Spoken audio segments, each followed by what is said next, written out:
corrigé de l'exercice 3 de la fiche de TD numéro 1 sur les espaces vectoriels. Soit V1, V2, V3, 3 vecteurs de R3. Première question, montrez que la famille des vecteurs V1, V2, V3 est une famille libre, c'est-à-dire les vecteurs sont linéairement indépendants.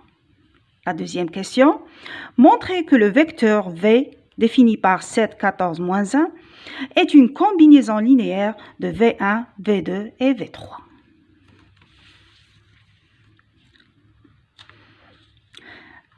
Alors, pour montrer que V1, V2, V3 sont linéairement indépendants, c'est-à-dire c'est une famille libre, il suffit d'appliquer la définition. C'est-à-dire, pour tout alpha, bêta, gamma de R, si alpha V1 plus bêta V2 plus gamma V3 égale à 0,3 de R3, alors alpha égale à bêta égale à gamma égale à 0. Donc, alpha V1 plus bêta V2 plus gamma V3 égale à 0 R3 est équivalent à, donc on remplace les vecteurs, mais verticalement pour ne pas faire des erreurs. Donc, alpha V1, bêta V2 et gamma V3 égale à 0 de R3. Ceci est équivalent à alpha plus bêta plus gamma égale à 0. Tinin alpha plus bêta, 3 bêta plus 3 gamma égale à 0. Et enfin, moins alpha plus 0 moins gamma égale à 0. Donc, on résout ce système facilement et on trouve que bêta est égal à gamma est égal à alpha égale à 0.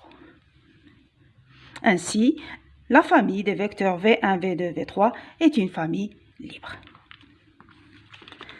Maintenant, montrons que le vecteur V est une combinaison linéaire des vecteurs V1, V2 et V3. Pour cela, il faut montrer qu'il existe des coefficients lambda 1, lambda 2, lambda 3 de R tels que V est égal à lambda 1, V1 plus lambda 2, V2 plus lambda 3, V3. On note cette équation par 1. Donc, il faut chercher les coefficients lambda 1, lambda 2, lambda 3, de sorte que cette équation 1 soit vérifiée.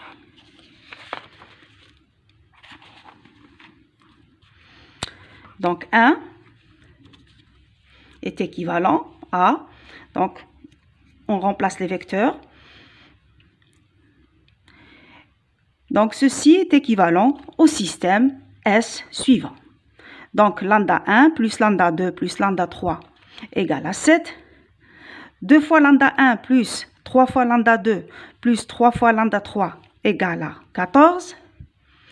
Moins lambda 1 plus moins lambda 3 est égal à moins 1. Donc je note les trois équations par 1, 2 et 3. Et là, vous avez le choix pour résoudre ce système d'équations. Bon, des techniques, par exemple, 1 plus 3, on obtient lambda 2 qui est égal à 6.